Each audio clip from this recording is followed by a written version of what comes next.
తెలుగుదేశం పార్టీకి అనుకూలమని పేరున్న టీవీ ఛానల్లో ఒక చర్చా కార్యక్రమం పెట్టారు. చర్చా కార్యక్రమం ఏంటంటే వైసీపీ నేతలపై చర్యలు తీసుకునే విషయంలో తెలుగుదేశం పార్టీ ఈ కూటమి ప్రభుత్వంలో బీజేపీ జనసేన రాష్ట్ర ప్రభుత్వానికి కలిసి రావడం లేదా అన్నది సబ్జెక్ట్.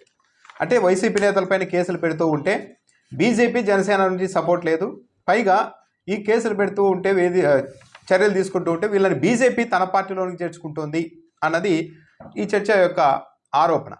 అయితే ఇక్కడ గమనించాల్సింది ఏంటంటే, సరే ఒకవేళ నిజంగానే వైసీపీ నేతలు ఎవరైనా తప్పులు చేసి ఉంటే వాళ్ళ మీద చర్యలు తీసుకోవడానికి బీజేపీ జనసేన మద్దతు కావాలని ఎందుకు టీడీపీ అడుగుతోంది? పోలీస్ వ్యవస్థ మీ చేతుల్లో ఉంది, దర్యాప్తు సంస్థలు మీ చేతుల్లో ఉంటాయి. తప్పు చేసి ఉంటే చర్యలు తీసుకోవచ్చు. ఒకవేళ అలా తప్పులు చేసిన వాళ్ళని బీజేపీ జనసేన పార్టీలో చేర్చుకుంటూ ఉంటే రాష్ట్రంలో కూటమిని లీడ్ చేస్తున్న పార్టీగా అభ్యంతరం చెప్పాలి, ఖండించాలి. ఎలా చేర్చుకుంటారో అది తప్పు కదా అని. అంటే అలా ఖండించే ధైర్యం తెలుగుదేశం పార్టీకి లేకుండా పోతుందా, అసలు లేదా అన్నది కూడా ఈ అనుమానాన్ని బట్టి వ్యక్తమవుతోంది. సపోజ్ చర్చలో ప్రతినిధి ఈ పెద్దిరెడ్డి రామచంద్రారెడ్డి బీజేపీలో చేరారనుకోండి, అప్పుడు ఆయన మీద చర్యలు తీసుకునే ధైర్యం ఈ ప్రభుత్వానికి ఉంటుందా, రాష్ట్ర ప్రభుత్వానికి అని కూడా ప్రశ్నించారు. అంటే బీజేపీ జనసేన పార్టీలో చేరే వాళ్ళపైన చర్యలు తీసుకునే ధైర్యం తెలుగుదేశం పార్టీకి లేదు అని ఇండైరెక్ట్గానే అంగీకరిస్తూనే ఉంది. ఇక్కడ ఆందోళనకరమైన అంశం ఏంటంటే, తెలుగుదేశం పార్టీకి ఆందోళన కలిగిస్తున్న అంశం ఏంటంటే, కేసులు పెడుతున్నాం మనము, మళ్ళీ వీళ్ళు వెంటనే బీజేపీ వైపు టీడీపీ జనసేన వైపు వెళ్ళిపోతున్నారు. అప్పుడు మనం బీజేపీని ధిక్కరించలేకున్నాము, ఎందుకు చేర్చుకుంటారు మీరు అలా అని అనలేకపోతున్నాం. మనం కేసులు పెట్టి ఒత్తిడి చేసే కొద్దీ వైసీపీ నేతలంతా బీజేపీలోనికి వెళ్ళిపోతున్నారు.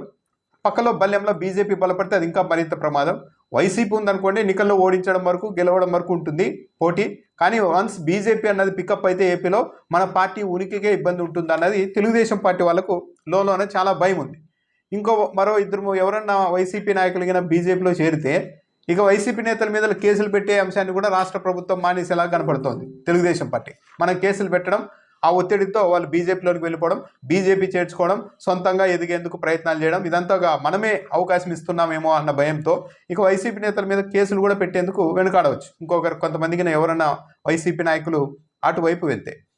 ఒకవేళ తెలుగుదేశం పార్టీ మీడియాగా నిజంగానే విజయసాయిరెడ్డి లాంటి వాళ్ళే పోయిన తర్వాత ఇక వైసీపీ ఉండదు అని ప్రగాఢంగా నమ్ముతూ ఉంటే, నమ్మడం లేదు యాక్చువల్లీ వాళ్ళు, ఒకవేళ నమ్ముతూ ఉంటే ఈ పైకి చెప్తున్న మాటలే నిజమని అనుకుంటూ ఉంటే, వచ్చే ఎన్నికల్లో వైఎస్ఆర్ కాంగ్రెస్ పార్టీ ఆ స్థాయిలో బలహీన పడిపోయినప్పుడు మళ్ళీ బీజేపీకో 10 సీట్లు, జనసేనకో 25 సీట్లు ఇలా ఇచ్చుకోవడం కంటే సింగిల్గా టీడీపీ పోటీ చేయొచ్చు కదా. చేయరు. ఎందుకు చేయరంటే వైఎస్ఆర్ కాంగ్రెస్ పార్టీ బలం ఏంటో తెలుసు తెలుగుదేశం పార్టీ వాళ్ళకు, పైకి ఎన్ని ప్రచారాలు చేస్తూ ఉన్నా. నిజంగానే వైసీపీ బలపడిందా అంటే, విజయసాయిరెడ్డి వెళ్ళిపోయిన నేపథ్యంలో ఈ డిబేట్లోనే నిజంగానే వైసీపీ బలపడిందా, లేకుంటే బీజేపీ గేమ్ ఆడుతోందా, బీజేపీ ఏమన్నా డేంజర్ గేమ్ను ఆడడం మొదలుపెట్టిందా అన్న ఒక అనుమానం. అంటే విజయసాయిరెడ్డి వెళ్ళిపోయారు అన్న దానిపైన వైసీపీలో ఆందోళన పెద్దగా కనిపించడం లేదు, కానీ తెలుగుదేశం పార్టీలో ఆందోళన ఉంది. ఎందుకు ఇదంతా జరుగుతోంది?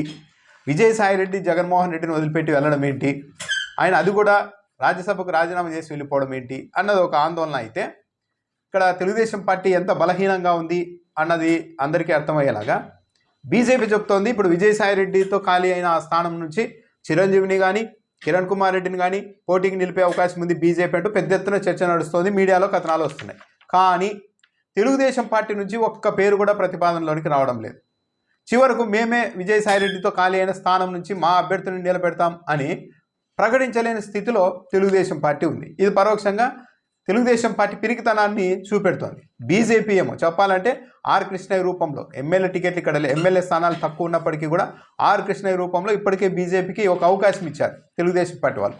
మళ్ళీ ఇప్పుడు విజయసాయిరెడ్డితో ఖాళీ అయిన స్థానం కూడా చిరంజీవికి ఇచ్చుకుంటాం, కిరణ్ కుమార్ రెడ్డికి ఇచ్చుకుంటామని బీజేపీ వాళ్ళు ప్రచారం చేస్తూ ఉంటే దాన్ని ఖండించలేని, కనీసం మేమే పోటీ చేస్తాం, పదే మీకెందుకు ఇస్తాం, మీకు ఎమ్మెల్యేల బలం లేదు కదా అని చెప్పలేని స్థితిలో తెలుగుదేశం పార్టీ ఉంది. ఇదంతా చూసిన తర్వాత డిబేట్లోనే డొక్క మాణిక్యవరప్రసాద్ అయితే ఒక విషయం చెప్పారు చాలా క్లారిటీగా, అది నిజమే. జగన్మోహన్ రెడ్డి సజీవంగానే ఉండాలి వైసీపీ అన్నది బీజేపీ ఆలోచన. జగన్మోహన్ రెడ్డిని వైసీపీని లేకుండా చేస్తే ఆ స్థానంలోని కాంగ్రెస్ వస్తుంది, కాంగ్రెస్ రావడం బీజేపీకి ఏమాత్రం ఇష్టం లేదు.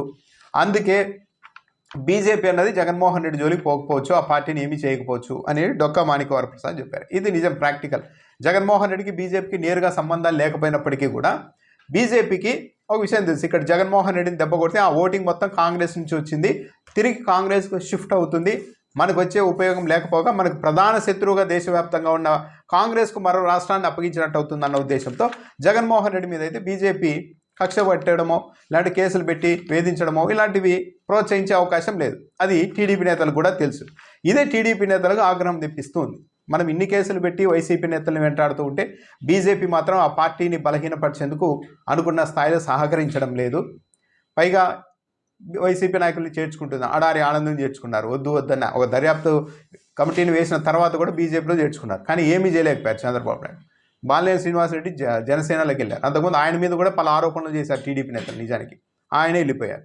ఇప్పుడు విజయసాయిరెడ్డి ఎపిసోడ్ అయితే వాళ్ళకి అంతు చిక్కని పరిస్థితి అయిపోయింది. అదో పరీక్షగా మారింది. ఆ ఖాళీ అయిన ఎంపీ స్థానాన్ని మేము తీసుకుంటాం అని టీడీపీ ధైర్యంగా చెబుతుందా లేదా అని అందరూ ఎదురు చూస్తూ ఉన్నారు. కానీ ఆ పరిస్థితి కూడా రావడం లేదు. సో ఓవరాల్గా చూస్తూ ఉంటే వైసీపీ నేతల మీద కేసులు పెట్టినా దానివల్ల మనకు ఉపయోగం కంటే నష్టమే ఎక్కువ ఉంటుందేమో అన్న నిర్ధారణకు ఆలోచనకు తెలుగుదేశం పార్టీ వెళ్తోందా? మనం కేసులు పెట్టి ఎక్కువ ఒత్తిడి చేస్తే వైసీపీలోని కీలక నాయకులు బీజేపీ వైపు జనసేన వైపు వెళ్ళిపోతే ఆ పార్టీలు బలపడితే పక్కలో బల్లెంలా మనకు తయారవుతాయి, ఫ్యూచర్లో పెద్ద ఇబ్బంది వస్తుంది అన్న ఆలోచన తెలుగుదేశం పార్టీలో వస్తుందా? జనసేన బీజేపీ కూడా అదే చేస్తున్నాయా? ఈ కేసుల విషయంలో అంటీ ముట్టనట్టుగా ఇదంతా కేవలం తెలుగుదేశం పార్టీకి సంబంధించిన వ్యవహారంలో వదిలేసి ఎవరైనా కాస్త బలమున్న వైసీపీ నాయకులు ఎవరైనా వస్తే మనం చేర్చుకుందాం, తెలుగుదేశం పార్టీ ఆలోచన విధానాలు దాంతో సంబంధం లేకుండా అన్న ఆలోచనతో బీజేపీ ఉందా? అదే అనుమానంతో ఇప్పుడు తెలుగుదేశం పార్టీ అల్లాడిపోతోందా అన్న అభిప్రాయం అయితే కలుగుతోంది.